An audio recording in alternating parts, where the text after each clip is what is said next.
Yeah, the weird thing, I had two dozen eggs that I had bought like that.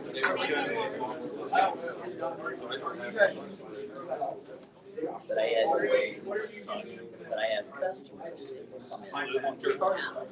No, it's all online. Online. Yeah, I stay here at home. Text me. How about eggs? How much? Yeah. She did. I said, you're gonna feed like this. She was £4. She ain't buying free dozen. So now, like,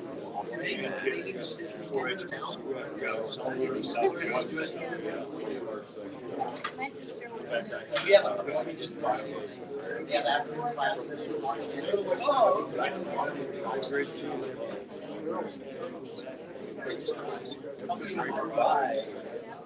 I got it. Zero. I've got it.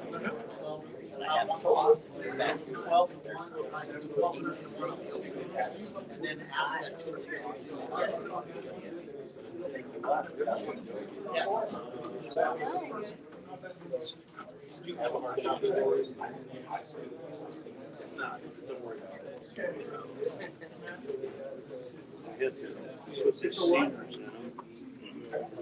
We'll bring this meeting to order. Roll call. I didn't take it down to this guy's.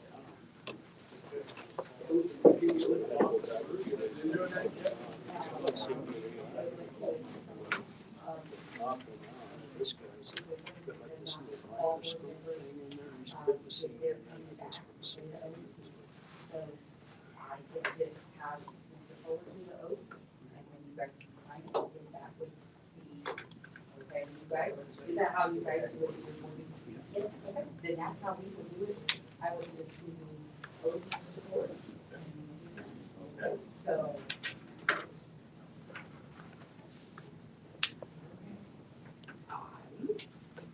Aye. Go ahead. Solemnly swear or affirm That I will support the Constitution that I will support the Constitution of the United States of America, of the United States of America, the Constitution of the State of Indiana, the Constitution of the State of Indiana, and the laws of the United States and the State of Indiana. and the laws of the United States and of Indiana. I will faithfully execute the duties of my office I will faithfully execute the duties of my office as a member of the Board of Managers as a member of the Board of Managers of the Career Center. of Parkland Career Center. So help me God. If you will just sign your oaths and I'll take those and then I'll take it. If you still do that. Is there a certain place that you sign, Sherry, on more than one? Just make sure that you're at the top, that's all. Okay. It's nice to meet you.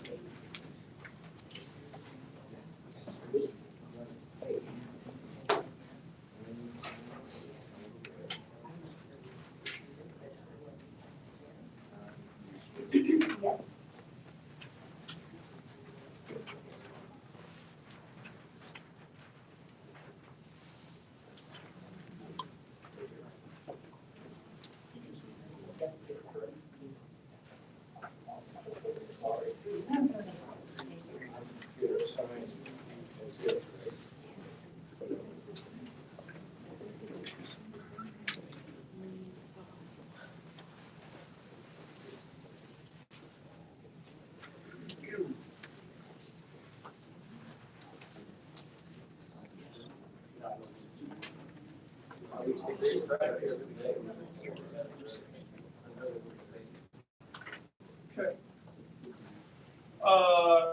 So next we have the election of officers. So last year, Mr. Driscoll was our president, appointed as our president for you guys. You guys put that on there.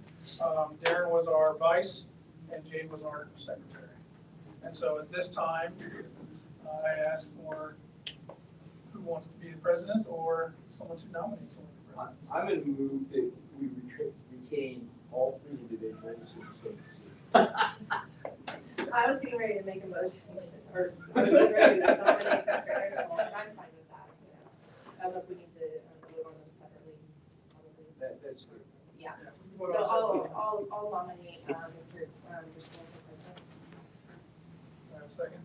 I will second that. And I think we need to close. So we need to close. Motion closed. All right? Okay. All those in favor say aye. Aye. All those against? Okay, Mr. Driscoll. Nominations for vice president. Here, And we're gonna leave there. for second. You need to do that. Oh, that's Okay. Been moved and seconded. If there's no others, is there, we'll vote on that. All those in favor say aye. Aye. Those opposed? Motion passes. Secretary. I'll nominate Nicole. Thank you. I'll second that. Been moved and seconded. All those in favor say aye. Aye. Opposed? Motion passes. Agenda, any additions or changes? They're on your agenda, but I'm just gonna let you know, when we sent this up Friday, we ended up having a couple things come up that I wanna make sure we're on here. Nothing too major. Under the student organizations, we added a couple of fundraisers on there that we will need to vote on. We also, I rearranged it a little bit and put Precision Ag up a little higher, so there was the beginning and then have to wait through all the other stuff. And then, at the end with donations, there are two donations there, Parkan and Caliborn, on that list as well. Which we had those on there, but I just wanna make sure you have them. And then the last one is personnel. This is something that we had already approved previously, but this is kind of the final approval, for our supervisor of student services, his retirement at the end of the year. And we're doing this so that we can look to open that up, here very soon, to see what kind of candidates we get and interview those candidates from. We have a motion to approve the agenda. So, Been moved and seconded. All those in favor say aye. Aye. Those opposed? Motion passes. Public comment from the crowd. It's going to pertain to the Precision Ag. We'll give you a chance after their presentation. If there's any other public comment. Okay. Minutes of the December 17th meeting. Motion. Second. Been moved and seconded. All those in favor say aye. Aye. Yep. Opposed? Motion passes. Student organization and fundraising. Mr. Dupont. I'm gonna give you guys a couple of. I'll try to just speed this up and wrap these all together. So what you're receiving right there is a list of students that are gonna go participate in state competitions. So you've got the Skills USA group that's going. The top section is your cosmetology kids. The next section is your culinary kids. That is January 31st is the upcoming thing. That's a one-day trip. One of the schools goes to Goshen, one of the schools goes to Fort Wayne. So it has your kids listed, so you can look under the column where it says, has your kids listed, so if you want to bring that up in your board meetings, you can do that. And then, so that's the Skills USA competition. At the bottom, you're gonna see culinary kids are also going to an FCC LA competition. So the FCC LA competition is February 26th and 27th, I believe. And it has your kids get listed by school. They're going to several different teams with that. And then on the back side, if you flip that over, it shows you Business Professionals of America. We've kind of kept you along with those kids, but these are kids that are going, and this is an overnight trip, so this is something that you would have to approve for them to go to. So that may require a vote. The other two are just more informational kind of things. But that one's an overnight in Indianapolis, so they're kids that qualified, and again, listed by school there. Mrs. Houlihan is the instructor that will be going with those students down there. And that was one last month we asked for you to go back and ask for awards of that overnight and so forth, so, which you may not have, hopefully Mr. Beatty did that, so, we will need that approval. Well, and that also got sent to all your administrators today, so they should be bringing it to your board members as well. I mentioned that. You don't have it. They should. And even if we approve it today, we run into an issue, it's not until March, but it does affect some school time in March, so it's like a Monday, Tuesday. I think they go on a Sunday, and it's Monday, Tuesday. So if you approved it and then something happened, we can always revisit it in February. But we would probably just need approval for that particular one to approve that trip. That's BPA's day. Okay, we've heard the recommendation. Is there a motion and approve that one? Second. Is there a second? Been moved to second. Any more discussion? If not, all those in favor say aye. Aye. Those opposed, motion passes. Now, on the other four, There's, so that's the top three were there, and then the other two are fundraisers. And I could probably do these two together. One is for Business Professionals of America, that's the kids that are going to Indianapolis. They are wanting to do a pizza sale, and that's gonna be the second week in February. So they're asking for approval for a pizza sale to help fund that trip. And then the other one is the cosmetology students, and they're asking, and they're gonna work the dates out, because these dates overlap, but they're gonna work out so they're not at the same time. But the cosmetology students are asking if they can sell popcorn and cookies from LaBraid's. Both of these are LaBraid fundraising things. Again, fairly common things that we do that helps offset costs for those particular trips, registrations, and everything. So I would ask that you approve both fundraisers. Again, there, as a school, we allow them to do up to 30 days. We usually do one in the fall, one in the spring if they want to do that for the school. So I would ask approval for those two. I'll make a motion to approve those fundraisers. My second. been moved and seconded. All those in favor say aye. Aye. Those opposed, motion passes. And that that should conclude that part, but I'm gonna throw an informational thing with the club. Goes along with cosmetology as well. Cosmetology, this doesn't need approval at this point.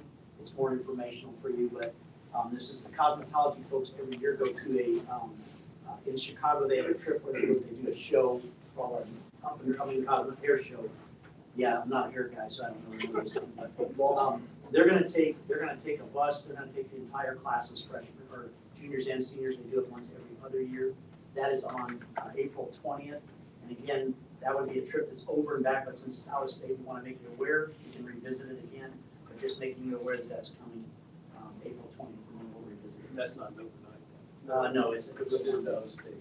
out of state. So, and they'll get a charter, they're already working on getting a charter bus that they. And we can vote on that next month. That shouldn't be a problem. But that's it for me. I'll be quiet now. There's no unfinished business. Miscellaneous. So we have Precision Ag here to present on the farm ground on the east side of the property here. They are proposing to farm that land as part of their class and then the project. And so I'm going to let them present on that. And then if you have questions, please ask them. And then we will take this into consideration. But this is something that I think you'll need to take back to your board and have that discussion, because I think there's a lot to this. I think it's an absolutely great idea, but there are questions and possible concerns that we need to have answered before we say yes. And I do think that your boards need to be involved in that conversation as well. And remember, right now, it's currently being leased farm cash rent through Chris Schultz and his company. And they do pay us per acre, no matter what happens with it. They have a price that they pay, and that's what we get every year. And so I will turn this over to Ms. DuBois and her class so they can present on what they're looking to do.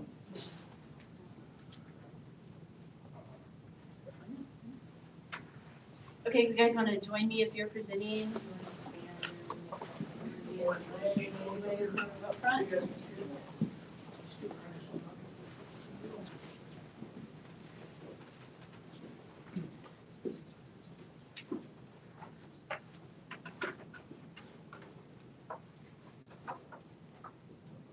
Hey guys, don't be so serious. Well, this is a long time coming. So agricultural roots run really deep. And as you look around, we have a lot of strong supporters. We have students, we have alumni, we have partnerships that have been built for the past 5 years that are gathered here tonight. And I am truly humbled, not by their presence, but by the amount of work and support that they have given. It's overwhelming, and they know that everything that we have done hasn't gone unnoticed, and I'm incredibly thankful and blessed. Our Precision Ag program has already been successful through all the curriculum and the programming and the meaningful partnerships. But when students bring forward an idea that's even going to advance Precision Ag even more, in the power to elevate learning, deepen engagement, and truly advance precision ag education, it's really hard to say no. This evening, you will hear how we plan to actively farm the 32 acres that is going to be student-led in a structural project, and with the help of our partners. This is simply not about farming ground. It is creating real world hands-on learning that mirrors what we learn in the classroom and can encounter beyond our classroom walls. Precision ag cannot fully be taught by watching videos or looking at data on a screen alone, which has been done for the past 5 years. In the same way, I don't expect you to ask cosmetology students to learn to cut hair without a salon, or automotive students to learn without an automotive shop. Ag students must learn by actively doing, especially for farm kids. Over the past 5 years, we have worked intentionally to build partnerships, earn trust, and gain momentum to reach this point. And we are standing here ready with strong, reliable partners to provide our students with complete, well-supported experience. Their partnerships that they have expressed that they're going to help us with this project is just overwhelming at this point. Like, it's exciting to be a part of this. This won't be just one successful growing season, but meaningful instruction every step along the way. In agriculture, we know what it takes to work hard, to get the job done, and we have that mindset that's going to drive this project. At its core, this initiative is about what's doing best for the students, and I cannot express that enough. That's why I'm taking on more work. It gives our seniors a true capstone experience, a reason to re-enroll, return, and continue learning to further their education at Heartland. This project will bring precision agriculture to life, literally. Students will not simply be farming, they will be practicing precision farming. That's evaluating zones, managing inputs, analyzing data, and placing value on every section of that field, just as they will on their own farms and in their own careers that they go back to, which is going to grow our community. Today in this room are key supporters who are giving beyond generously to see the value of this project. I don't want to discredit anyone, but I'm going to mention out key ones that are in this room with us today. We have Chris Schultz, who has done a great job farming this ground already, who is willing to turn it over to our Precision Ag students and terminate his current contract. Todd McKillop had to go to his boys basketball game, but he was by just a little bit before the meeting and stopped in and said, make sure you mention us and that we are able to provide seed or anything that you can possibly need. We have Austin from Keystone, who you'll hear from him in just a little bit, who's willing to provide inputs. Ryan Chambers from John Deere, and several others. Please, if I did not mention your name, you're still a key portion in this project. Area growers, parents, and other supporters. There are so many details behind this plan that I've put together in the team over the past 5 to 6 years that we cannot possibly get to in a 20-minute presentation that we were allotted. But recognize that we cannot cover everything, but this has been truly thought out, planned, carefully supported, built with student success in the center and the heart of all of it. So with that, I'm going to turn it over to students. Remember to introduce yourselves, say what school you're from before you start speaking. And they're going to walk through some of the stuff that we've learned in the classroom and how it applies to just literally feet right outside our door that we can now actively work on. I'm Ty Balder, I represent Manchester. And just some different goals that we have for this project is to kind of take what we have learned and are doing in the class and taking it right outside our back door and doing what we are learning. And we spent years going on field trips and seeing different sides of things and learning different types of things. And now we'll be able to take that and transfer it back to where we do it. Using our drones that we have purchased over the years and to do what we need to do and different things like that. Wyatt Booger from Northfield. Soil sampling, it'll be a whole lot easier just going out back and soil sampling. You get that hands-on experience, and like I said, it'd just be a lot easier rather than trying to talk to somebody about going on their land, because obviously we've had issues with that before.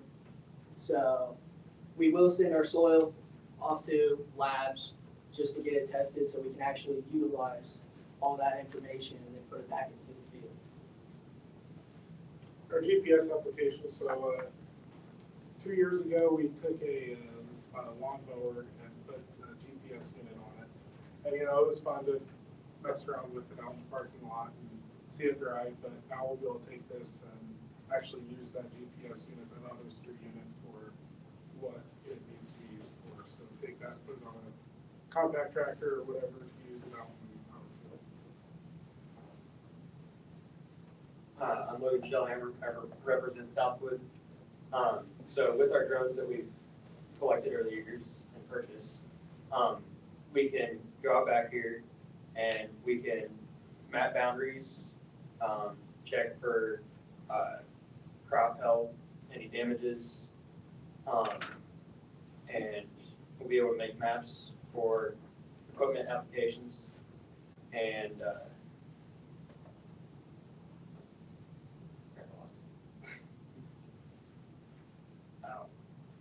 sorry, go on. So I'm Brandon Martin from Wabash. We have been introduced to many different farming software, and one of them that we're going to be doing next is Farm Server. But it takes, you can put all your inputs and anything that you are being provided or given, and you put it in there, and it will help create a detailed thing or detailed ROI calculator. It will make sure that we can give each part of the field the nutrients that it needs, as well as it will help us maintain each section of it thoroughly and not neglect a certain point at any time. Right now, we just put random numbers in there and kind of mess around with it. But if we have that out there, we'll still put real numbers and calculate what we're doing.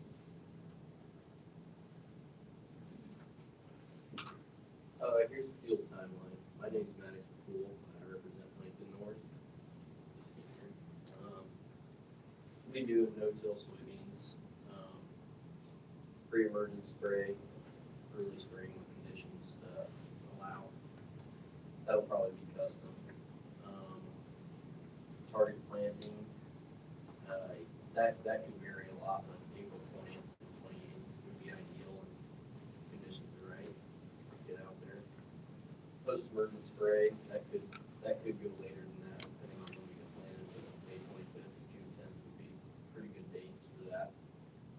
And fungicide and insecticide, July 25th, August 11th, and that could vary some, but that's fairly accurate.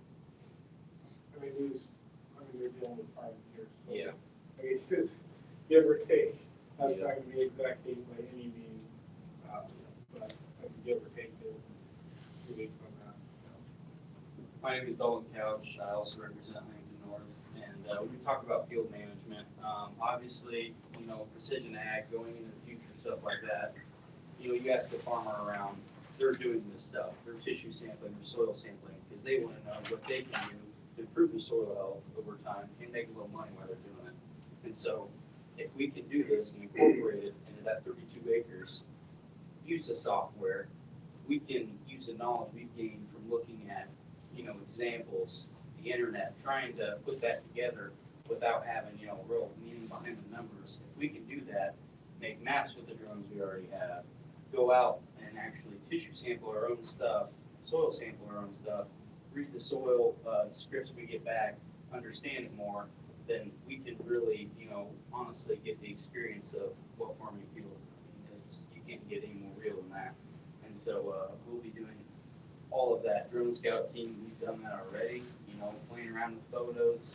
We've looked a little bit into scouting the field, bad spots, weeds popping up, but we can do this on a larger scale now and utilize what we have already and definitely get on the precision side of stuff with variable rate for seed and fertilizer, because that does seriously cuts costs in certain areas. So we'll definitely be utilizing that. I am Jackson Klein, representing Huntington North. Our harvest date, we will have custom done by the Phillips Seeds that will all of our grain and cut it for us. And we're expecting September to November, and with the data that we get back from the field with the old maps and everything throughout, we can analyze it and get smarter decisions on making prescriptions for the next year, and cutting costs is what it's all about. Make the most profit for the next growing season. So on this slide is just a rough makeup of what. I'm Carter Miller. I'm homeschooled. I'm coming through Northfield, and this is just your rough makeup of like what it would be if stuff was donated. Guessing yield would be like 150 for corn and 50 bushels to the acre for beans. Prices vary, obviously, but that would be your rough makeup of cost per acre and your profit per acre. And then this slide is what it would be if you were, if we bought chemical and didn't have anything donated. Again, this is rough, rough numbers, but it gives a general idea. We'll have our Keystone representative up here to talk a little bit about what they're going to be doing. Yeah. Full disclosure, first board meeting I've ever attended or participated in. So a lot of this is off the cuff. But good evening, everyone. My name is Austin Baum. I work for Keystone Cooperative, formerly Series Solutions, which you guys might recognize, formerly Northstone Co-op. Before that, been with them for 8 years. From Logansport, Indiana. So it's kind of timing is impeccable. Everything's meant to happen for a reason. And I've been in contact with Lori, a month ago, and just kind of reached out. I have a friend that works within Heartland, and that mentioned that there's an ag program with Heartland. So I wanted to reach out, see how we could get involved, because I think there's been past relationships with my current company, but it may have kind of grown cold. So I reached out to Lori. We met, myself and another representative talked to the morning class, and then she came back, talked to the afternoon class. Back up, Keystone is an ag cooperative that supplies inputs to farmers and growers, corn, beans, seed, crop protection, fertilizer. But we're also heavily involved in the community. We donate a lot to the FFA chapters throughout Indiana, Michigan, and Ohio, and then other ag situations, whether it's local plots for high schools, wherever we have, we're ingrained in local communities. I had no idea, the timing, I come back to the timing pieces because I had no idea you guys were trying to launch this whole plot thing. So the timing was perfect.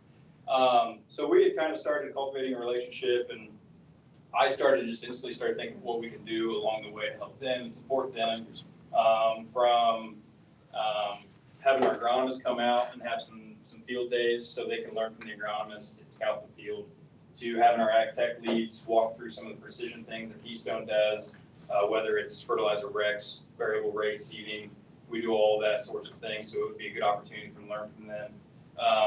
But then also we have a local branch at Treaty just south of town here, and I talked to the branch manager, and we're willing to donate all the inputs for the fertility and the crop protection. So that'll be a fertilizer up front, and then 2 chemistry passes, a burn down, pre-emerge, as they stated earlier, and then a post pass.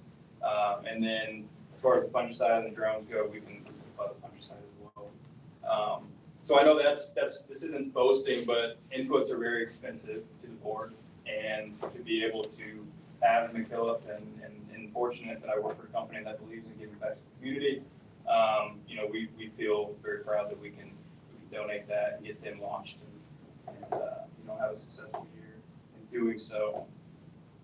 And back to a personal note, I went to Pioneer High School, little 1A school. We didn't have FFA. I didn't come, I think my father, he got out of farming when I was in diapers. So where I'm going with this is I never had an opportunity to farm. I mean, 2% makes up the farming population in the United States. It's pretty rare for these kids that don't come from a family to farm to be able to have 32 acres to get hands-on experience.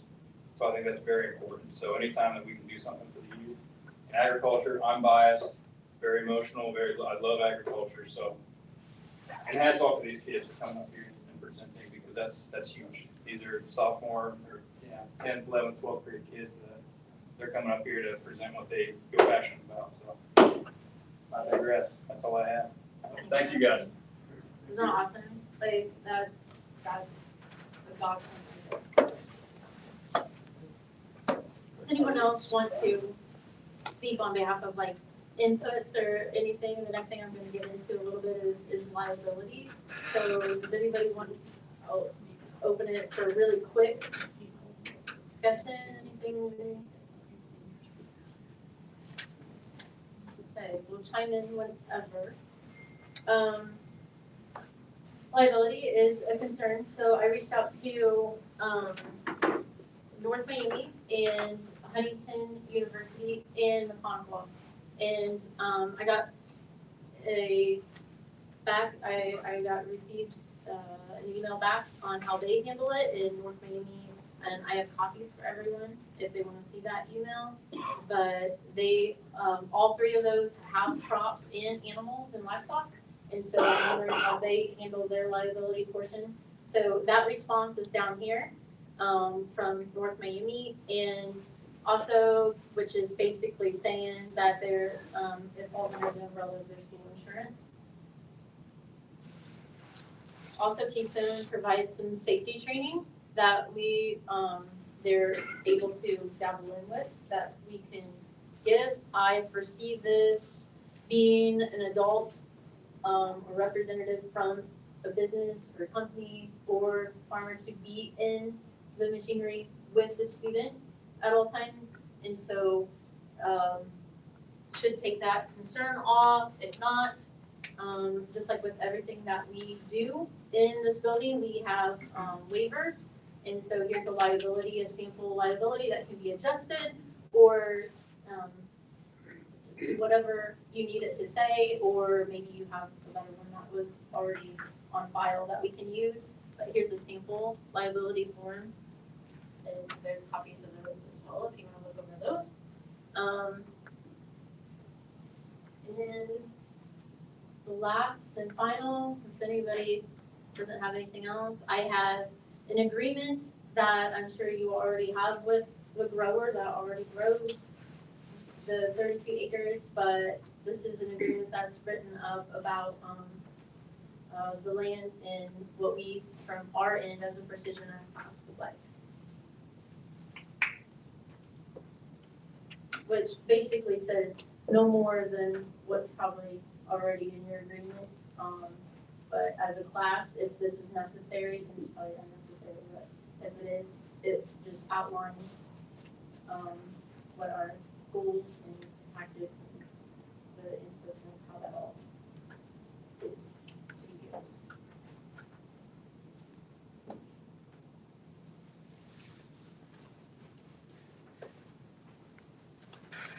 So I'm Eric Keller, Forefront Ag Solutions. My wife and I own it. We're an independent crop consulting business in Huntington. I've been on the advisory board for the Precision Ag class since it started 5 years ago. Been pretty active. Last year, the summer of 2025, 5 of my 6 summer interns were either enrolled or alumni of this. This year, 100% of my summer interns are enrolled or alumni of this program. So it is very valuable to us in this part of the world. But I'm going to tell a little story, and then I'm going to wrap it up. My story will make sense as I wrap it up. But if you remember back, who remembers the Wii's? Remember the Wii's? Yeah. My son at the time, who is now 24 and bigger than me, he was the best bowler you ever met. He could bowl like no tomorrow on that Wii. Well, we got into youth group and we went bowling one night. He's like, Dad, I'm gonna kill everybody. He was terrible, okay? He never held the bowling ball. He always held the Wii. That's what we're asking these kids to do by not giving them in-field experience. They can think they have and know how to bowl and how to do all this. But until they get into the world, the computer simulations are great. But they don't, in fact, impact weather, the soil that's a living, breathing organism, and everything else that goes into agriculture that is hard to put in a simulator in the classroom. Like Mr. Boyd said, we don't ask the welding class who does MIG and TIG and plasma cutting to sit and watch a video on it and then go out into the world and say, I'm certified. We don't ask the culinary students to watch a video of, who's that famous chef? Come on, we all are eating, I can tell, Gordon Ramsay. We don't ask them to watch that and then go, I'm a master chef. We give them the hands-on experience to do that. And that's what this class is asking for, is that hands-on experience. So as we start looking at drones and software data, just so you know, AI is coming. I have people knocking on my door for AI stuff. It's coming. These kids will have firsthand opportunity to see that in the field. I'm also a judge down at the National FFA conference for the last 5 or 6 years. I can tell as I'm judging the students on their projects who have hands-on experience and who use simulators. It's clear. It's night and day. And these are the best of the best from every state across the union, and you can see that. So that's what these students are asking for, to be the best of the best. And as they go out into the career, to be able to put their hat on that and say, I know what I'm doing. I've got my hands dirty. I've been there. I've done that. That's what they're asking for.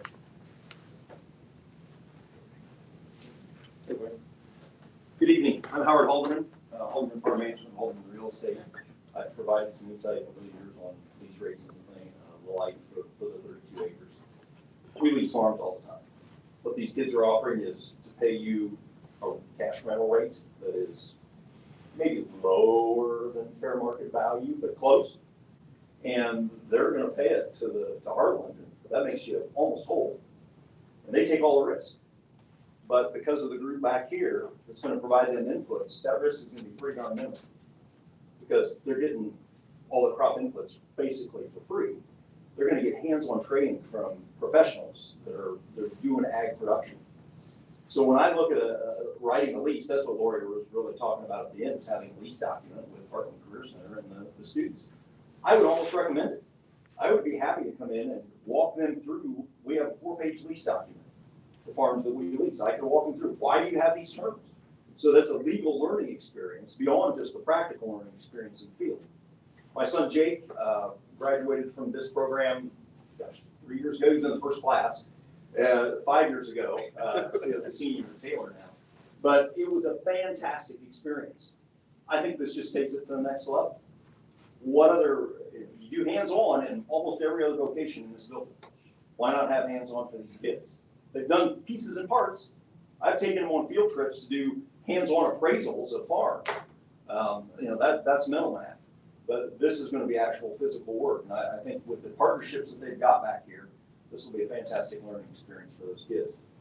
And it'll be something you can watch out the back door, which is kind of cool as well.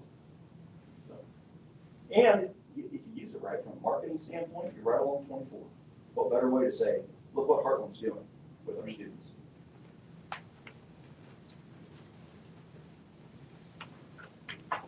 I'll say a quick word. Jeff Georgian, I'm the Ag and Natural Resource Extension Educator here, housed in Wabash County.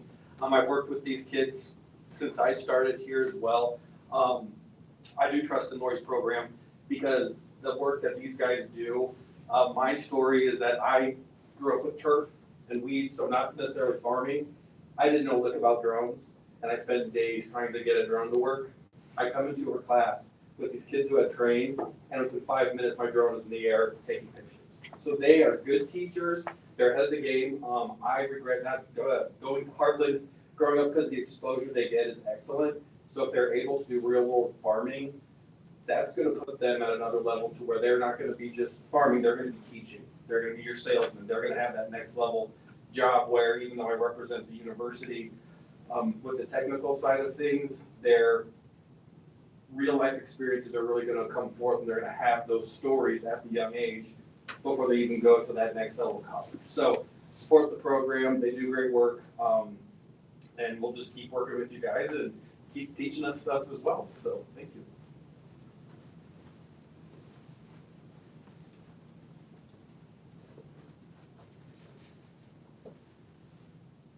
We have some questions from the board. I know I've got a few. We talked about tissue samples. When's that done? Who's coming to do it? You're on family vacation. You're at the fair. Who's doing it? Are you gonna rely on these guys out here to do your tissue sampling and you're not learning anything from it? Those are questions you have to look at. Who's gonna do the work? It's, it's April 25th, there's a rain tomorrow. 3 of you have ball games or whatever. Who's gonna do it? Those are questions you have to figure out. Who's gonna be in charge of getting that done? Is it gonna be 1 or 2? And then there's a lot of things that go into it, just farming is okay, getting your hands dirty, I agree with that. Tractors, precision planting, who's gonna supply the tractor, the precision planting, are we gonna use John Deere, you're gonna use precision, how's that gonna be incorporated in, and who's gonna be driving the tractor? Are you all gonna take turns, how big of a planter? And those are questions that have to be answered, and I kinda asked those the other day, and I didn't see any of that addressed tonight. There's a lot of things that go on. Mowing the roadsides, who's gonna do that? Those have to be done. Mr. Schultz has done a great job with that. We have NIPSCO that tore the crap out of our ground. Who's gonna prepare that? It's gonna be no-till. You've chosen apparently to go, which is an easy crop to plant, no-till. What's your plan beyond that? Are you gonna rotate next year to corn, or are you gonna put wheat out this fall? Okay. Who makes that decision? Are you gonna no-till the corn, are you gonna work the ground? That would be a great decision for Maureen and I in the class. I mean, that's not a decision that just one of us is gonna make. Understand Correct. why. Okay, so then you're gonna have you get the good off, gonna do fall tillage, who's gonna do that? What tractor you're gonna use, you're gonna use guidance, somebody else gonna be helping you use precision ag doing guidance out there, what size equipment, how long is it gonna take? You're gonna use 15-foot equipment to get your hands dirty on every one of you, to spend, 12 hours out there, or you're gonna run a 16-row planter and be done in 2 hours. But these things have to be looked at and discussed. How do you make that decision between now and the time you would have to do it?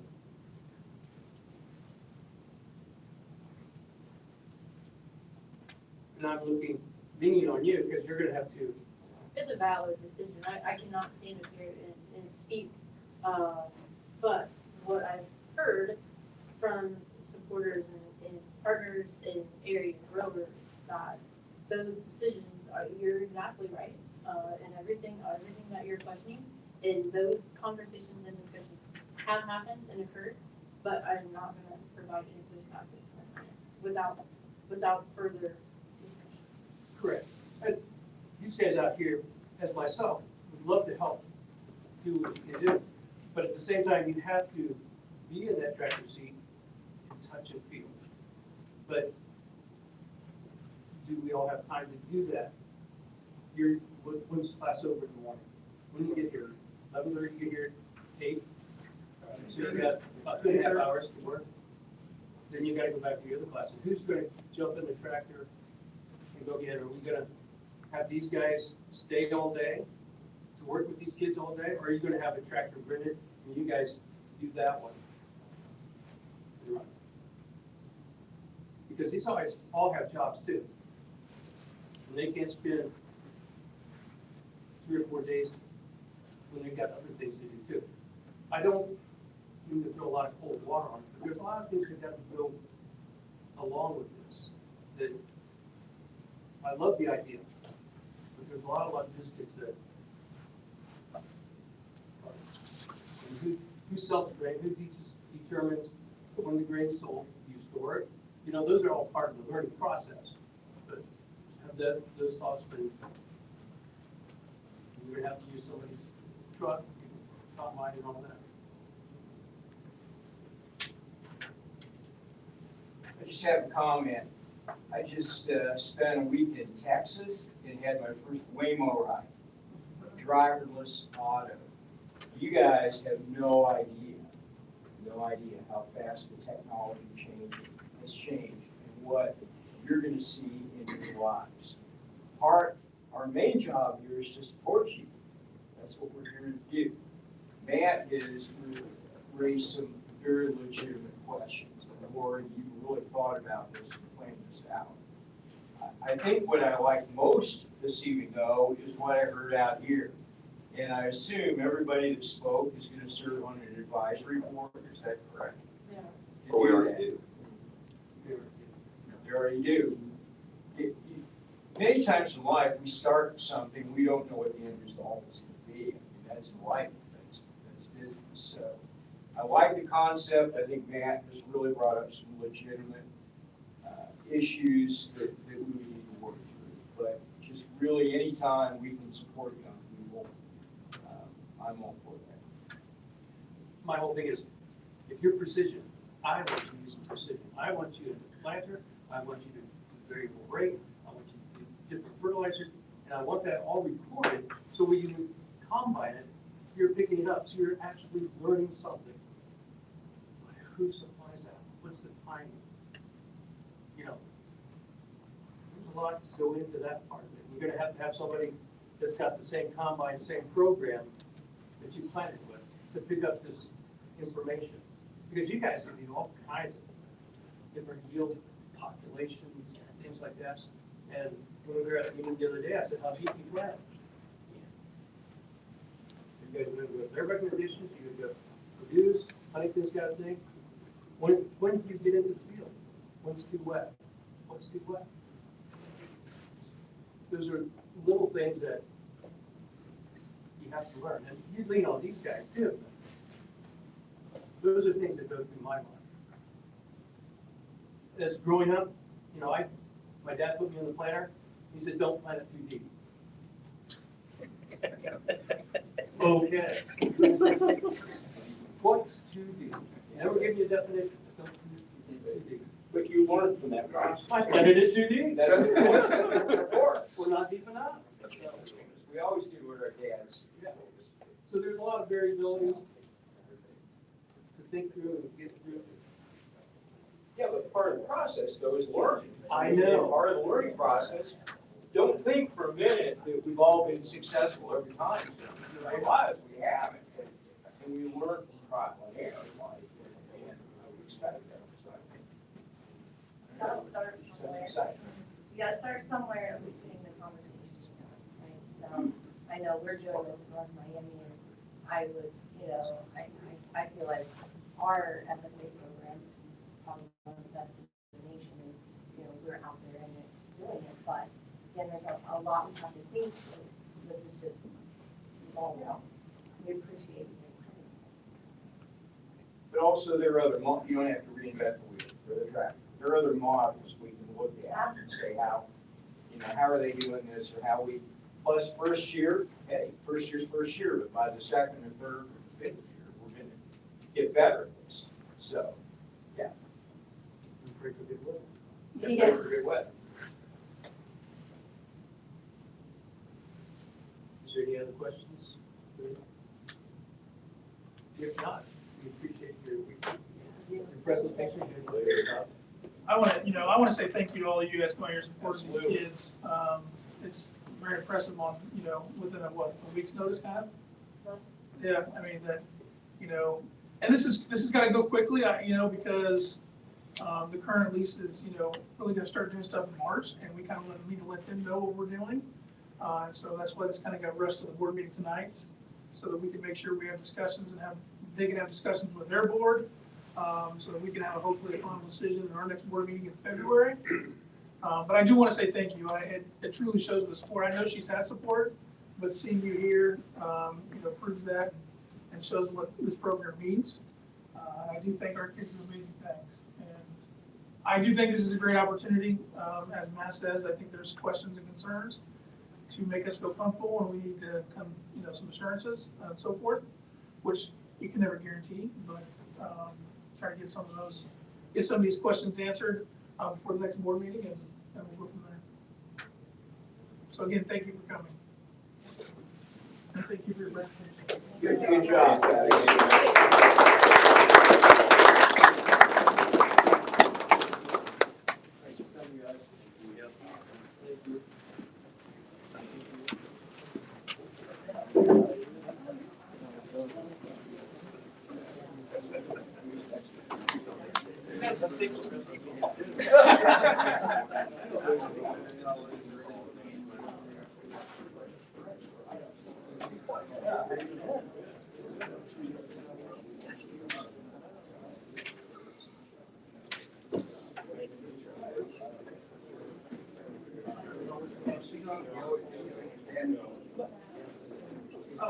Well, it all comes down to signing it up. That's all it comes down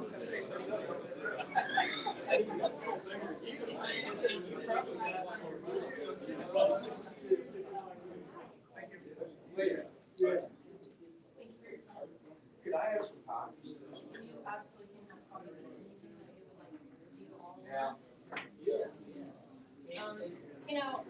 Matt, you bring up some really good points. It's not like this is what our class is designed and about. Like, you gotta understand that we discuss all those decisions in precision. Like, that is what we do.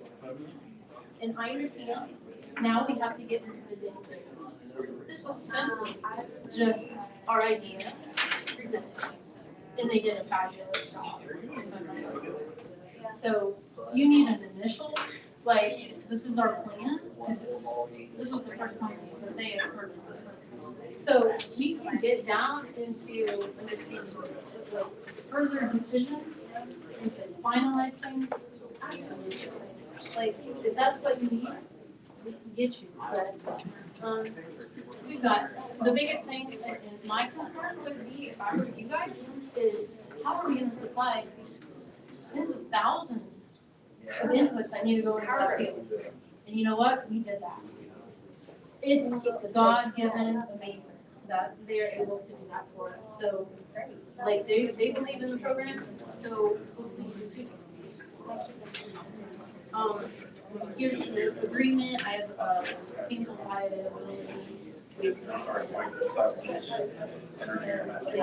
Just good getting hit. I mean, one of my big concerns is the liability insurance. You probably can't have 7 people driving a track. I don't know. But we also have 5 systems feeding into this. We also have like excess liability coverage, probably. We should be in addition to whatever. So, I mean, you're right, there are a lot of questions. But you know what my basic answer is, Monica? We'll figure it out. Let's do it, we'll figure it out. That's smart. That's the beauty of this project, is to figure all that out. We'll figure it out. Like, And they need to learn if they're gonna fail too. That's the decisions, like, and I wish you could get just a little glimpse of what discussions have been brought into the factory. Like, that, this alone has been, like, ultimatum. To God be the glory. It's been amazing. But all these students have like went from, I'm not sure I'm gonna sign up next year because there's no reason for me to come here. To be 100% honest with you, that came out of all the Huntington North students. But when I proposed this and I said, guys, this is what we're trying to do. Oh my goodness. Like you, I wish I could just have a months of there. It's to the nth degree of figuring out these details. So you got a lot accomplished, and I understand that there's a lot of work, but that's what ag is all about. You know, what means a lot to me is your advisory group. I mean, I know They're amazing. all of them, I know some of them, and They're amazing. that is. Absolutely, absolutely. I stand by them. I can't do anything without them. And thanks to all of them to do. Great lives, appreciate this and the opportunity. And not just give us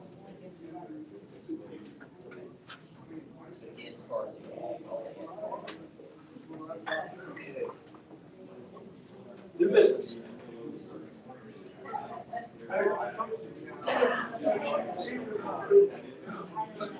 Appointments for treasurer. Okay.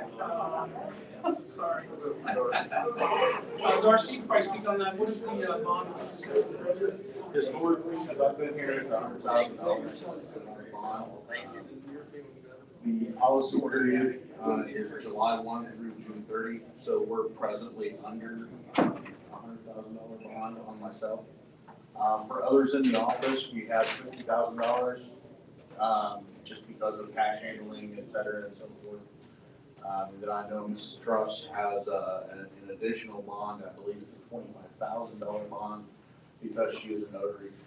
So it covers her liability as far as that goes, but I know we're talking specifically about treasury. Yeah. And so in the past, we have appointed our business manager as treasurer, which is Mr. Conrad, and that bond was usually set at $100,000. So I think we kind of get that recommendation for him and a bond and get approval for that. Okay. We move to second. All those in favor say aye. Aye. Aye is opposed. Motion passes. Board attorney. The board attorney in the past has been Josh Paterno. We have used him on everything except for teacher contracts. That's not his expertise, and so that's not something we used him for, but we've had to use him in the past for, incidents or anything like that, and so forth. And so, I would be glad to recommend him again. I think he does a great job. He communicates well. Whenever I email him, he gets back to me within 24 hours. And when it comes to setting a bond or a retainer, I think is really what it is. It was like $500 last time. And so I think that's sufficient. I think, was it 2 years ago, we probably used him, it was a little more than that, but that's 1 year out of the 12 million. And so I can't tell you that we really used him this last year. It's a good. Actually, anecdotally, I can tell you that he fell beneath the $600 minimum for 1099s this year. It was like 520. Okay. So we did not use them near as much as has been done in the past. I know we were trying to unbutton some things, economic development grant, stuff like that, trying to back out of some things. Whatnot, but. So that's what we realized in 2025. And so again, that would be my recommendation again, is to use Josh Paterno with Paterno and Downs, or Downs, Tandy, Paterno, sorry. Heard the recommendation. Is there a motion? So moved. Is there a second? Been moved and seconded. All those in favor say aye. Aye. Opposed? Motion passed. Teacher negotiation representatives. Last year, I believe it was you and Darren, is that correct? Or was it? Jake did. Jake did last year, yeah. And so we usually recommend 2 people to be our representatives from the board and be part of those negotiations. Those negotiations happen in September and October, and so your board goes through the same process. And so again, I would take any of you. I will tell you that we usually try to meet during the middle of the day, roughly 9 to 11 sometime, for a couple of those meetings to get through those. We have had some before school as well, and so we try to do it when we can. I know it's availability for you guys as well, but our teacher negotiation process, Brenda has been involved in it, usually goes pretty smoothly. you know, we have a set amount of money that we're getting from the schools anyway, so there's really not much more we can do than what we're given already. And so, again, I would take any of you, that would be interested to do that, just, I guess, want to nominate or recommend, either way. We have volunteers. I mean, I do live, very close, so, I mean, if you don't mind me doing it again. No, not at all. I don't mind it, Jake. I don't mind, but I nominate, I move to Jay to Darren. Well, I don't want to, because, and I'll tell you why, because I'm our school board president, and it's too much. I'm older. Yeah, that's. I would recommend that. Okay. But how about, can I be an alternative? If one of them If show up. you guys, yeah, because So I I'd run be in an the past and, Jay, why don't you and Matt do it, and then Darren and I'll be all. You know, let's figure this out, that's the new guy. Everything should be on top. No, I'm in Fort Wayne, but I mean, I need me, but in the middle of the day, it would be a little touchy. Man, I think you welcome Mr. Fuller well enough with all the people you invited. I know. Yeah, he should have. I assume that was just on behalf. Anytime we get a new member. Yeah. Oh, that's on film. We have a photo on that, that's a lot. I think we do. Okay. Well, we didn't vote last year, but yeah, yes. Now, there's another thing you need to understand, man. These guys do move it second over there. Yeah, they just don't sit. Sometimes I'll wait on It the. just really gets confusing. Fred's pretty good at the seconds. He's got that periodically. Okay, we have a motion for Jay to name. I'll make a motion. Second. Oh, whoa. Moved and seconded. All those in favor say aye. Aye. Those opposed? Motion passed. Conduct of meeting.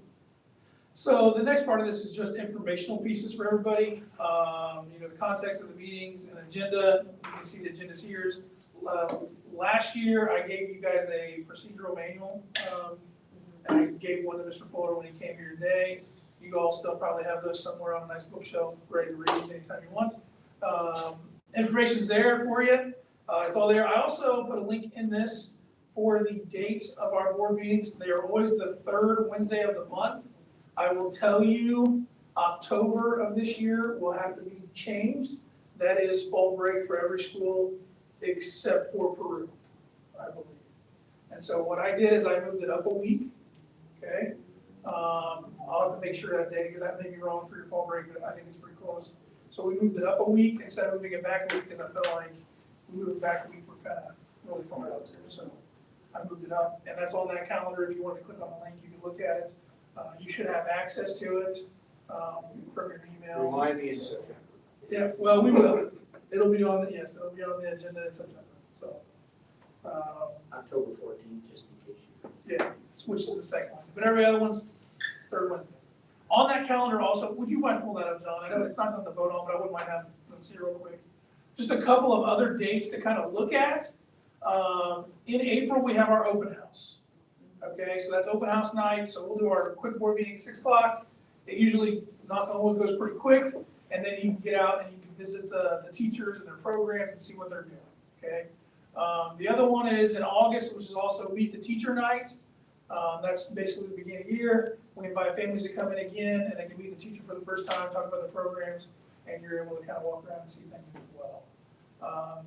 We also, in May, it's not on there because it's not the same night as the board meeting, is our senior certificate ceremony, okay? The date on that one, I believe, it's, I'm not gonna guess. If I guess, I'll be wrong. So, it is on a Monday, the 25th, I believe. It's not on the calendar. 25th. No, that's not right. I was gonna say, It's the 18th. The 18th. Yeah, so it's May 18th. And we will do that at the Honeywell Center like we have in the past. And that'll be in the evening, at 7 o'clock? 6 o'clock. 7. So that'll be, and I'll make sure you guys get that information as well. We also have a construction open house. It's usually the second Thursday in May. but we'll verify that date before we, make that. Space on where they're at on the house. I think in general, that's the dates. So I just want to pop that up so you guys can see those, a couple of those dates. So that's kind of the conduct of the meeting. Again, last year I went back through the procedures and talked about the order of the agenda. Noticed that it was not what was in our procedures and kind of switched it up a little bit as we do now. So we've done that for the whole year now. So I can just keep going on if you want. Yep. Keep right on. Record of voting, the minutes of the meeting will show up by name, the board members casting, minority votes, and abstentions. And so we will get those out to you guys. You guys see those usually electronically with the agenda as well. Investment of funds, the director of the treasurer will be granted authority to invest corporation funds and interest-bearing accounts, certificate of deposits, or treasury bills as the school's financial condition warrants. If there's anything major, we will always ask before we do anything. We don't want to do anything without approval that's basically it's over $10,000 around that way, so that we get your approval. Protect you guys. Yep. We also have our internal controls that we go through for all of us as well. So the travel policy is on there as well. I'll read that out. The staff travel as appropriate within the current year's budget will be approved at the discretion of the director. The administration is authorized to approve travel and transportation costs for students involving program activities and youth organizations as appropriated or ECA funded within the current school year. The administration will inform the board of out-of-state overnight travel involving students and seek approval of said travel, as you saw tonight when we asked about the BPA state overnight. We don't need to approve any of that. It's just informational for you guys to have. It's something we have to cover every January. Okay? Okay, do we have to reorganize as a board of finance? Yep, and that's a Darcy. As of 7:06. Okay, I just want to review a couple things that, as prescribed by the State Board of Accounts. Can't, that's fine. This is kind of informational. Our board president will, I don't think you even have to do anything with this. I've signed and submitted. What's the first one we got up there? Okay, that's the statement of interest.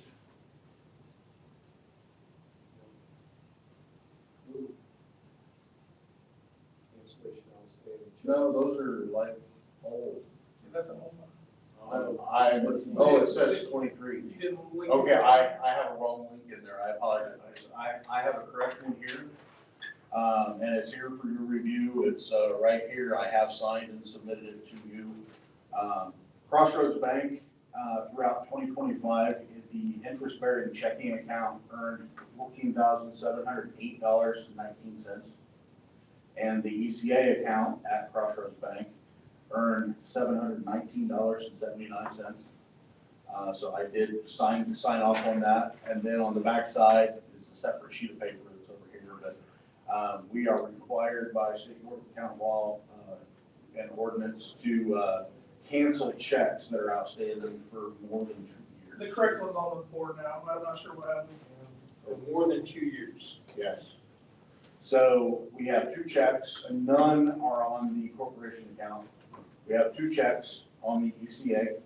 Number 1 is check number 4547 to Sassy Diva Sister Design, $270. You know what that was for? It was BPA. Okay. It was for club shirts. Okay. And that vendor apparently never cashed it. Check number 4557 is to our instructor, Dwayne Johnson, for $19.72. He goes and picks up, he goes with Mr. Higgins to go pick up vehicles that are donated, and he trailers it back.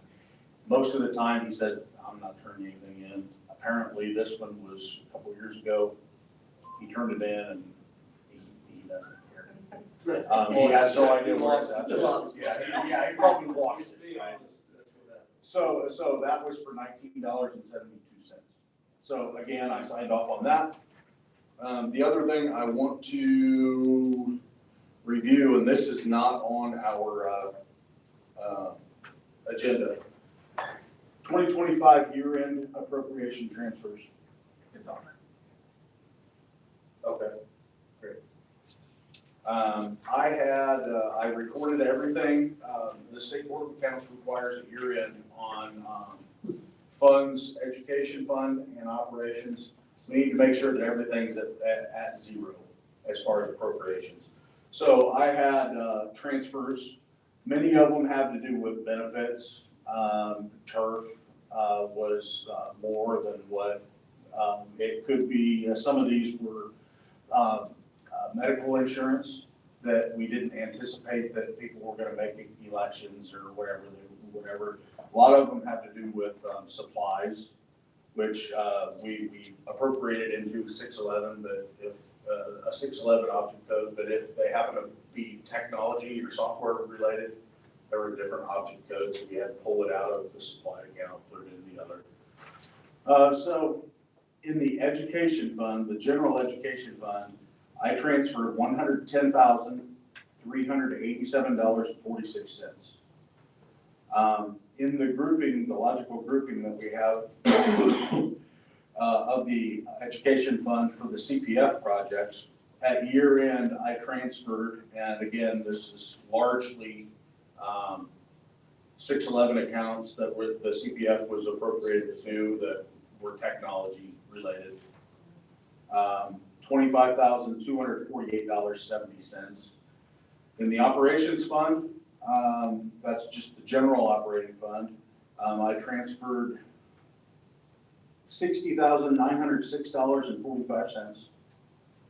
And then in operations CPF, I transferred $21,592.26. And that right there had to do with shifting priorities and or required needs. You know, equipment broke down, whatever we had to replace, so we shifted a little bit around there. And then for transportation, we have $3,168.18 that we transferred to cover. I believe that was on the insurance side of things. And we'll talk a little bit about insurance when we talk about the AP docket. So anyway, that document is here for each of you to sign over here at the end of the meeting. That ain't approval. No, it's just informational. Okay. You guys can approve it if you No, want. we do, before we, if but I somebody didn't else know does, that's yeah. how you guys. Probably do it. should. Because of the transfer. Because of the transfers, we did, Probably- our board Okay. does that, but I don't remember doing this year, so. You've heard the recommendation, is there a motion? I second. The moved and seconded, all those in favor say aye. Aye. Motion passes. Finance, we want the financial. Okay, financial report. Do I want the last one, is that what I want, the appropriation fund report or this? Do the fund report, yeah, I'm gonna be on that. Okay. So the Heartland Career Center funds reconciliation, total funds on hand, in the Heartland Career Center financial system on December 1st balance of 2025, the balance was $1,668,256.20. During December 2025, we had receipts totaling $239,289.59 and disbursements totaling $254,198.31. So total funds on hand in the financial system, PSF, on December 31st, closing out the month, quarter, and year, balance of $1,653,347.48. Just to explain, we got Matt here, and I don't know that I've explained this to the group before, but the numbers above what I just read, as far as the funds reconciliation, you will see the beginning balance, which was the November ending balance. So we're actually matching up our funds to funds balancing with a starting and ending. So you're just seeing all that information, you know, as clear as we can present it. So then moving on to the depository reconciliation, this is basically the information coming off the bank statement. Funds on deposit at Crossroads on December 1st, $1,670,000. Yes. What was the, roll that back. The What's the John Parker Park grant money? That is the memorial fund that we received from the gentleman who passed away. His money came to us. Okay. That is money we can use for what we need. It has not been It's not- touched. Did you- I know like there's a little rain. It's, yes, and so it was meant, okay, so, when that was all done, it was through, after he passed away, it went to, the law firm dealt with it. And I think we got 50%, and I believe a grandchild got 50% or something like that. But the rest of the family didn't get anything. And so, anyway, he was a longtime carpenter into construction, and that was what he really wanted to go, was to the trades. And so that's where the majority of that folks, he would like to go to. But I think in all reality, we can only do it. And so that is a big chunk of money that we Yeah. can use in a lot of different ways. Some of that discussion last month when we talked about some The building project. improvements. Out there. ABC, something like that. Okay. Yep. Thank you. I saw that. I don't recall that one. Yeah, we've got a That was nice, was it my first year? yeah, that was a year and a half, almost probably a year and 2 2 years years ago. ago. We've got a plaque out in the hall that our machining kids put together. Okay. So it's kind of cool, that it's out there in the hallway. So the depository reconciliation, total funds on deposit at Crossroads on December 1st, $1,670,929.58. Cleared deposits and credits in the amount of $239,289.59. And cleared checks and other debits, $209,983.31 for a month ending balance at Crossroads on December 31st, thus closing out the month, the quarter, and the year. $1,700,235.86. So as of, on the corporation side, as of December 31st, we had 14 checks that were outstanding, totaling $46,888.38. So we'll go ahead and move over, if you want me to do them all together. Move over to the ECA. On December 1st at Crossroads, the beginning balance was $114,578.12. Deposits and credits, $5,289.45. Checks and other debits, $2,063.64 for a month ending, quarter ending, and year ending balance at Crossroads in the ECA account, $117,803.93. Again, to recap, 2025 saw $719.79 in interest on that account for the ECA. We talked about the different checks that were still outstanding, therefore canceled. And then we also have 6 outstanding checks as of December 31st, totaling $603.46. So out of that $603, we have canceled off the total amount that we talked about to the Sassy Diva and DJ. So moving on to the AP docket. The docket ranges from the day after the last meeting, which was December 18th, 2025, coming through today, January 21st, 2026. Total amounts expended, $186,880.89.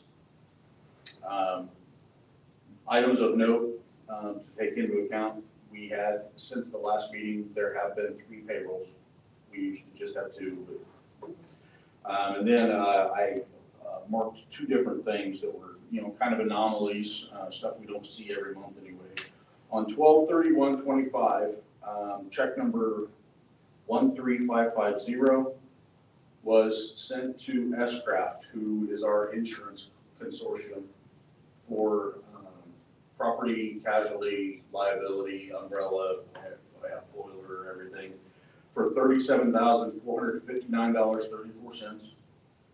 I believe, I didn't look at this today, I'm going off of memory, I believe our rates only increased by 0.5%. Does that sound right, Floyd? Okay. The second check, was issued today. It's a larger check, so I wanted to highlight it. $9,550 to Rex Collins. It was for electrical work.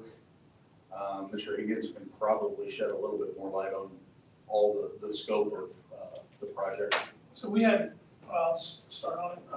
Precision Machine, last year we talked about Vincent's, they donated $150,000 to equipment. And for us to utilize all that, we had to kind of move some people around.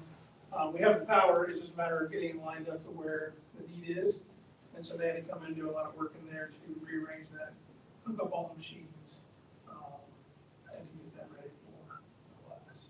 And so that's what. We also added the lights outside. Oh, yes, the lights outside, which we've been having issues with since I've gotten here. Lighting in the parking lot is a, concern with safety. Our girls get here for Cosmo at 7 o'clock in the morning. And then they sometimes leave 5:30, and sometimes it can be dark later. And so, we need to have some lights out there, so we have to fix those. They had to take down the lights that were there that were not working and replace those new ones as well. But the majority of it was spent in Precision Machine. So, if I remember right, it was about $7,000 at least back there. 7,600, I think, is what. Yeah, $11 from the outside. So if you want some kids to learn electrical, they make very good pay. The other thing I will say to that is Rex Collins is an ABC Yes. associated contractor. So they were thrilled when they found out we have an ABC apprenticeship started, pre-apprenticeship program started here. And they will work with us on that down the road. That was good to find out. Okay, then the last thing has to do with payrolls. As I mentioned, we've had 3 since the last board meeting.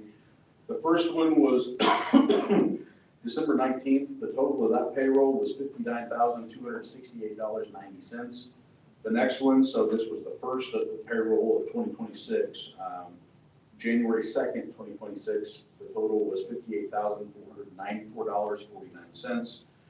And then just a week or so ago, on the 16th, the amount of that payroll was $58,501.49. Total payroll claims of $176,264.88. John, you need the kids to run that thing for you. Well, every time you move the screen, it jumps back over. I don't know. So to summarize, we have board minutes. Mr. Driscoll, we have bank recs. We have the appropriation transfers. We have the checks and the interest statement that you may browse and look at. We have the claims for the AP to sign. And I guess we maintained, I just need to change one name. But you can sign on Tommy's line and I'll cross that off. The 3 payrolls and the AP docket, just waiting for signatures at the other meeting. So thank you. And then we need to approve Yeah, that. you turn the report, you have a motion to accept. I'll make a motion. A second. Been moved and seconded. All those in favor say aye. Aye. Those opposed, motion passes. Donations, Mr. Higgins. I'm gonna start with Parkan donation. Parkan in the past has given us a lot of sheet steel that Mr. Hawley can use in our welding program. That they did not make any donations last year. Some things changed up there. They slowed down. We got a phone call, I don't know, a month and a half ago from one of our contacts up there. His son actually graduated from our collision program and is in the Think Big program from Caterpillar. And so he called us and said, hey, I've got this material, would you be interested? By all means, yes, we'll be interested. Hey, what do I need to do to transport it? He said, I'll bring it. So he brought it, we unloaded it. You can see on the thank you, and I'll just pop it up just so you can see it. But this is the material they donated to us. So a lot of material. So almost, over 10,000 pounds of material they donated. This is all, and he said, I'll start working on the next level. So it's a phenomenal piece. Jack has 48 students in that class, so we run a lot of, they practice a lot of welding, we do a lot of work. We're doing a lot of work outside of there. Alloys has got some crates that we're building for boxes that we're building. So they have a lot of material, but 48 kids and welders running 2.5 hours a session, 5 hours a day, you're running a lot of welding. So. RPN up there on 15. Yep.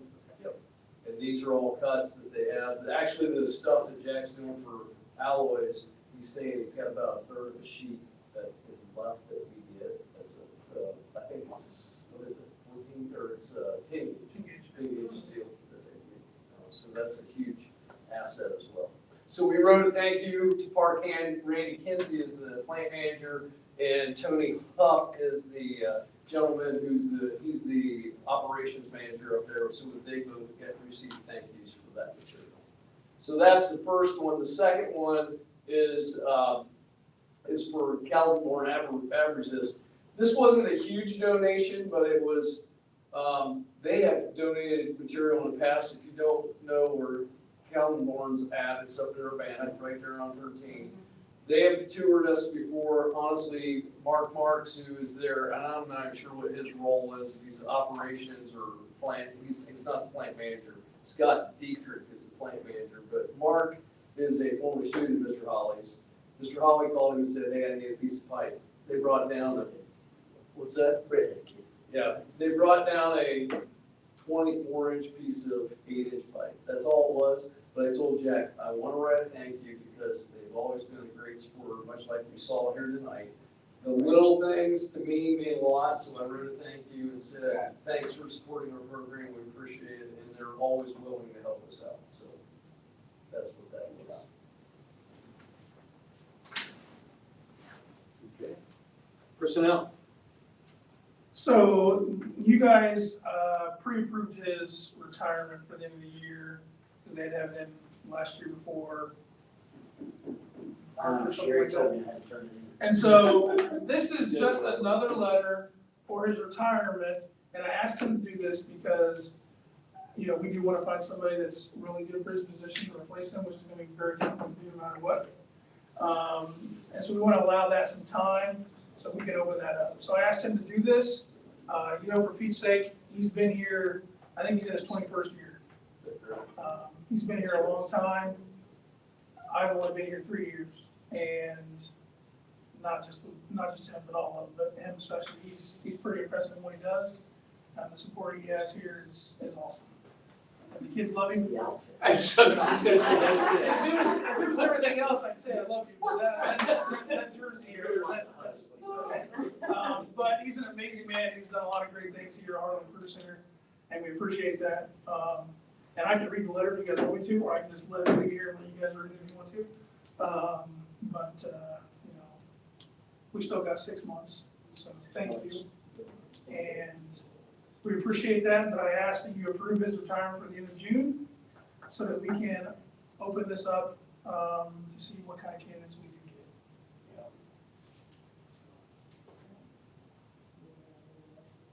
Yes, ma'am. I second. Reluctantly. I hope it's so. Yeah.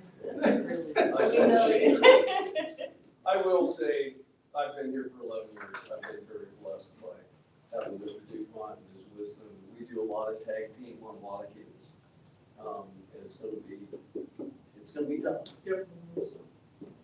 And just so you know, when I came here, I felt like this was like mom and dad over here. And then it turned into maybe grandpa.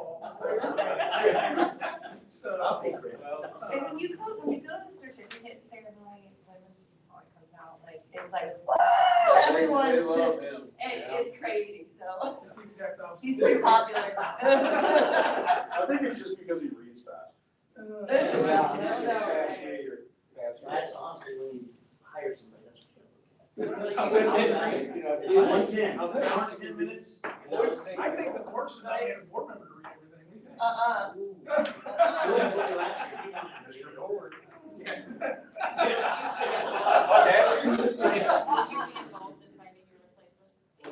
I told Floyd, it's not like I'm not leaving because I'm mad or anything bad. I'm I just decided at the time, but I told them, there's a lot of things I think I can still do. Like, I wouldn't mind sitting on the advisory board. Or, yeah, I told Jonathan and stuff, and I just want to go spend time with my grandkids, so. Yeah. And your wife. Well, then she comes second. No, that's, I was told when I started, so I started with Gary Sweet way back, and I remember being Gary and I went to church together, and still do go to church together, but I remember sitting in his living room, he goes, this is just a place where people come and retire. And I was thinking, that's a long time. And it isn't long, but it's a great place to work. Like, I put in a letter, like, the staff, you guys don't know, you need to get to know the staff, they're incredible people. I still think it's the best kept secret. I'm not sure all the schools use it the way they should, because I think it's a resource that every school should use. Every kid should touch foot in this building, that's the way I feel. And we talked today, like, I think sometimes what happens is your administration and our administration maybe go different directions, and I think if we're really effective, it should be, we're all going the same direction. Right. We're all working with the same kids, and we're all teaching the same curriculum. But it's a great place to be. So it's not, there's no reservation for me to say I don't want to leave. I'm ready. I mean, I'm ready. I told Floyd I want to go out when I feel like I've done a good job. I don't want to go out when I start messing up. And losing my dad this year probably was the final. Well, we've had a motion and a second. Arilla, would you say all those in favor? Aye. Those opposed? Next few, Jim.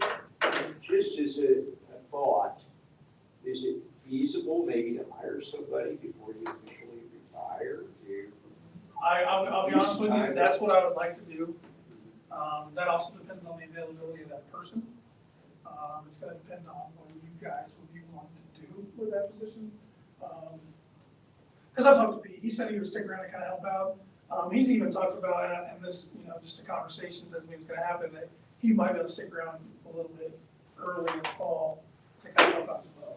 I do feel like this spring is a big part of what he does when it comes to getting kids here and applied and in programs and enrolled in them. And so I think they need to be a part of that because they have a lot of conversations with guidance counselors. It's once a month, but then March it's twice, I think. And then April, there's another one. And so there's a lot during that time frame. And I think it would be good for that person to get in here to get experience with that and kind of see what's going on, because it is truly different than anything else that your schools do. There is not a school that can compare to what he has to go through those months for enrollment to get the kids here. Because I don't want to say it's a fight, but it's kind of a battle, because some schools, I want 8 spots, they only get 4. This school's got 6, they want 8, and then you gotta lower them down and say, hey, we can't get there, and they've got to kind of work it out to figure it out. He does the best he can to do it. Like an airline. Sometimes you overbook. And sometimes I get yelled at by teachers for overbooking. Because it really, there's several programs that are really demanded, and so you have to kind of, because I've done it long enough that I know when you hit August, you're gonna have kids leave. Yeah. Or not sign up or do something Yeah. different. So you kind of have to play a juggling act a little bit to kind of go, yeah, I wanna, you guys have with 9 different schools, there's 15, 18 counselors. You gotta keep them happy, so you gotta kind of balance that, you gotta keep the teachers happy. And it's just to juggle that and have the numbers that you need to make programs effective. You don't want to overfill too much, but you don't want to underfill. What I found is if you fill right to the number, it drops too far down, and then you got a problem, because if you go, oh, I'll take 20, and it drops down to 15, you gotta fund the program at 20. Right. Like so you're better to go, I'll take 22 and be at 17, or 23 and be at 18, and then realize it could drop down, but it might not, and then let it go. I mean, it's just a truth. I told Floyd, like, I have no qualms with helping someone. What I won't do is I hated and hate when people stay too long and say, that's not the way we used to do it. I won't do that, I'm not gonna do that. Like, this place has evolved, it's evolved in the time frame that I've been here. That person's gotta come in and then kind of get a hold of it, and then it's gonna evolve, it's not gonna be the same, it's gonna change. Do you have anybody in mind? Do I? No. I would tell you who I would hire, but some of you guys would kill me, but the reality is, like, some of those people don't want it, they're used to their jobs, they want to do it. You guys have tremendous counselors. What I see in the counseling realm, you guys, if they don't get enough credit, if those people do tremendous, the amount of work that's thrown at them, whenever it says, who's gonna do it, the counselor's always gonna do it. And they have tremendous, I think, but there's several people, I think, We have one of the counselors who's got a friend that they want to recommend.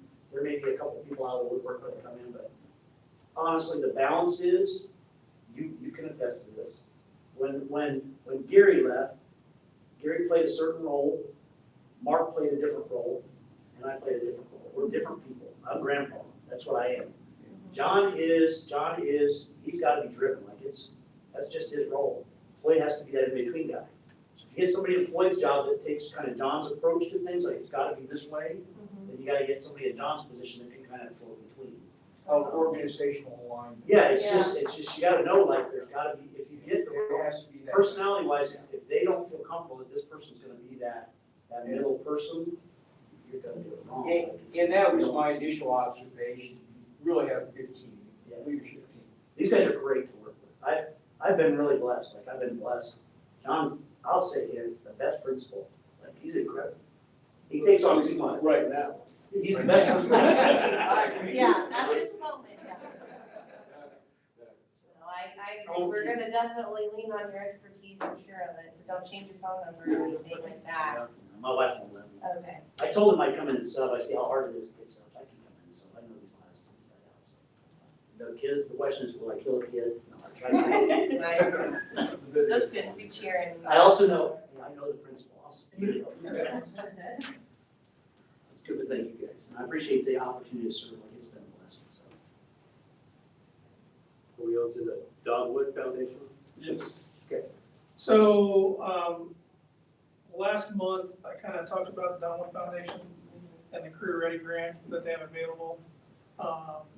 After further conversations with Manchester, Wabash, MSD, the community foundations of Wabash and Grow Wabash County, I do feel a lot more comfortable with the direction that this is going.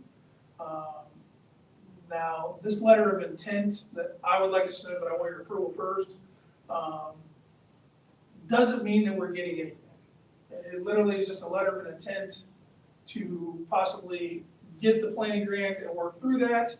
That planning grant is a year-long process where we kind of determine where those future funds need to go for that grant. I have the letter available. I want to read this to you so that you guys are aware of what it says. There was actually a couple of letters written. Okay, there was one written by the community foundations that I felt was a very good letter. I'm gonna be honest with you, I am not a fluff guy, let's get to the points. Let's let them know exactly what we were looking to possibly do and get there. And so theirs kind of went around in a roundabout way. And so after a lot of thought and process, I kind of emailed and said, hey, this is kind of what I was thinking. And in the end today, we got feedback, and they do think that, this letter is probably the way to go.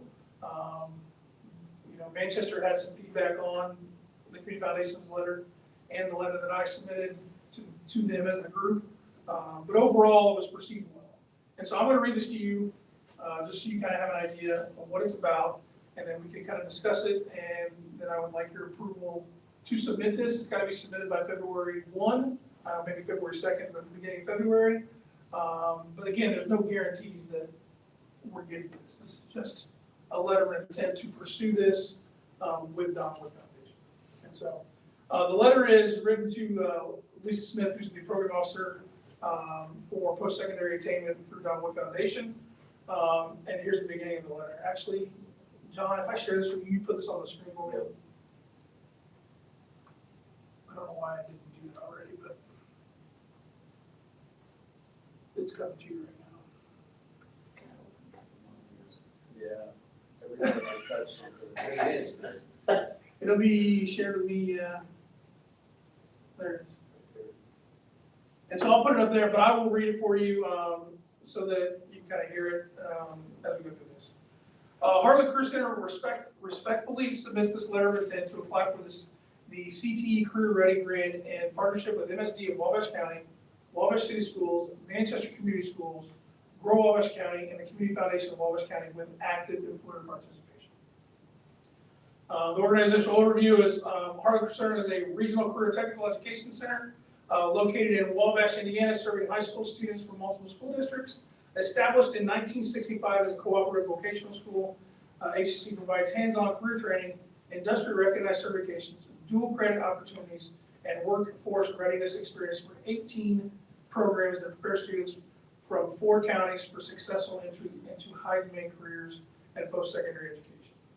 Through strong partnerships with local employers and colleges, Heartland Career Center plays a vital role in developing a skilled and career-ready regional workforce. Some problem statements. So this is the area where we talk about some things that we would like to look into during this planning.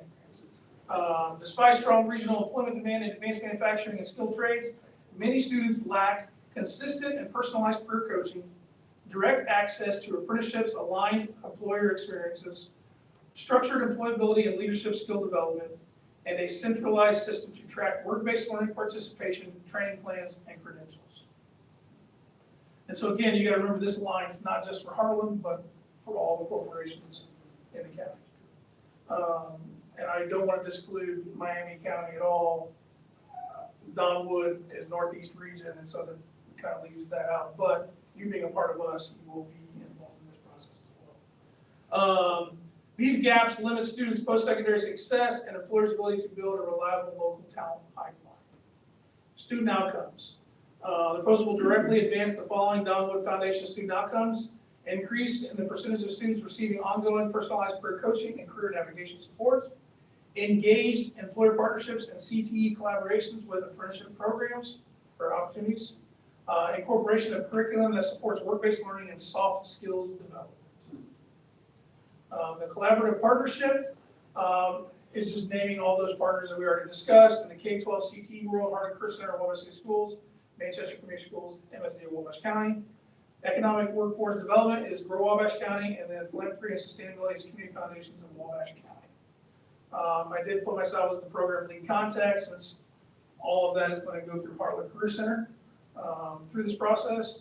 And then we'll say at the bottom that says Heartland Career Center and our partners are committed to developing a scalable, data-driven workforce pipeline that strengthens advanced manufacturing, leadership development, and career readiness across Wabash County. And so I did put your name on that. I can get approval with like signatures for someone, not just me in this. And so, you know, if you have questions, let me know. I will let you know that my big thought in this is, with the new diplomas, work-based learning is a major priority for that. And I do think we have great community partners that provide internships in Wabash County, Miami County, even Huntington, for that matter. And so for us, I think the one thing that we don't have a big part of is the apprenticeship piece. And I feel like that is something we need to work on and kind of figure out. And that's what this planning grant is going to do, is give us the opportunity to work with and partner with some different businesses to see what we can do to create those apprenticeships and see if that's a possibility. And along that process, we'll find some other things as well. The management system for the work-based learning, we do have our internship portal, but it's very limited on what we do, and that is ours. You know, what we want to do is find something that works for everybody, because every single one of you have internships and work-based learning opportunities in your schools, and so that's all in one location, so that everybody's using it, and we can use that data that we have to report for all of your schools in one system. Okay. And then the career coaching. This is a big piece that the state wants us to do now, is career coaching. And, you know, we have Randa and Brian who sit with our kids, and Randa probably sits with every senior once or twice throughout the year. That, you know, their senior year. But by their senior year, we're almost getting to them too late. Your guidance counselors do a lot of that now, but they're so busy doing other things, it's very difficult for them to be a real good career coach. So hopefully through this process, we can figure out a way to provide career coaches within our schools to help that process at an earlier age. It's meant for high school, but we can use them for high school, and also I feel like start at that younger age. You know, this is something kind of like what Pete kind of does already with them, with touring here. All the kids in elementary school and middle schools come here and see what we do, what we have to offer. And so that's kind of a start to that, and we want to continue that process all the way through and give them some guidance. And so that's what this is looking to do. And so again, if you have questions, let me know, but I do think that I feel comfortable with supporting this. I'll be honest, in the beginning, I wasn't real sure where it was going, because there was a lot of different things out there and wasn't sure where we were going, but I feel like we have a pretty good idea and a plan of where we want to go. but I'll take any questions you guys have. I heard Don Wood speak a couple times and I met him once, and he's very excited about what's going on here. I promise you that. I will tell you that I think it's there's 2 years of this grant to apply for it, I think is what I want to say. Right now, my understanding is they were hoping to get 5 or 6 the first year. I think they're gonna be around 3, and we might need a 3rd one. Because it came out pretty quick, and it's gonna be a lot of work. But with what we do and what we offer, I feel like it's a very good fit for what they have, and the collaboration we have with the other schools and the community partners, I think is gonna be a big piece of that. I think the collaborative part is key. Good, nice, well done. Did you write that yourself or did your wife write that? My wife did not write it. I wrote most of it. I'm not gonna lie. I wrote some and then AI? a little bit of it to clean it up. So, I've told the group, every person that in the group that I've met with, I've told them, I am not the best writer. I will do my best, but I will need help, and they've been willing to say, we're willing to do that. And so I appreciate that, but they didn't feel like we should be the lead because everybody already collaborates with us. And I think that that's a good point. We talked about making community foundations the lead, but since they kind of are their own company, not a company, but place that offers funding and grants and scholarships and stuff like that, they didn't feel like that was probably the best person to be the point of contact and the lead for that. And I completely understand that. And so, again, I feel pretty good about this. We don't need a motion for this, do we? Or I would like that? I would like your guys' approval for this, yes. Yeah, it's probably cleaner that way, honestly.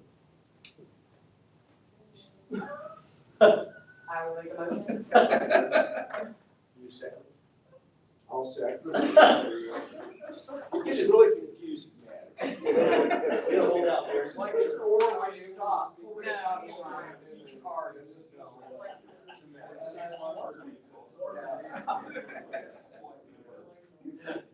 It's been moved and seconded. All those in favor say aye. Aye. Opposed? Motion passed. Okay, next meeting is Wednesday, February 18th. Yes, please, we have the motion to Motion adjourn. Motion to adjourn, yes, second. One final question, going back to our boards, respective boards regarding this precision agricultural presentation. Do we need our individual boards to approve this, or is? I don't know that we need approval for Would be your nice board, to but I get think their it's. input. I was gonna say, Yes. I'm gonna take it back, and I'm gonna lean heavily on Jim Wilderness and Mark and Stan, and let you know what they think. And I would appreciate that. I think also, as you think about this and have conversations with the board, the questions you have, go ahead and send those to me as soon as you get them, so that I can get them to them, so they can answer those before we have our next board meeting. Because I do feel like at our next board meeting, we need to make a decision on whether we approve this or not, based on the timeline that the current leasing has on that. Because he has to start getting stuff done at the beginning of March. And so we need to know, I know it's a time crunch, but yeah, I think that you need to have a conversation with the board, kind of get their feeling on this. And if they have questions, let us know. I Could wrote the a boards lot of put it it. in as like a letter of support or something? Doesn't mean you have to approve it, but maybe like we support the idea or something. I think that as long as they come back as our board representative, Yeah. and they say their board is representative. They're gonna have questions too, and we don't wanna go down that road where everybody. The two things that I see, the current tenant is agreeing to give up the lease. He was here. That's it. He was here. That's huge. Also, the people that spoke, I don't know them all, but I know them by reputation. It's a good group. There's some of these young people are probably 17 years old. And what did I know when I was 17 years old? Not much. The one young man here, so his dad knows as much as anybody on the Right. They'll be fine with the people if they were just doing this on their own, no. But they have plenty of backup experience. So I know. Okay. I wrote down a lot of what you asked, because there's some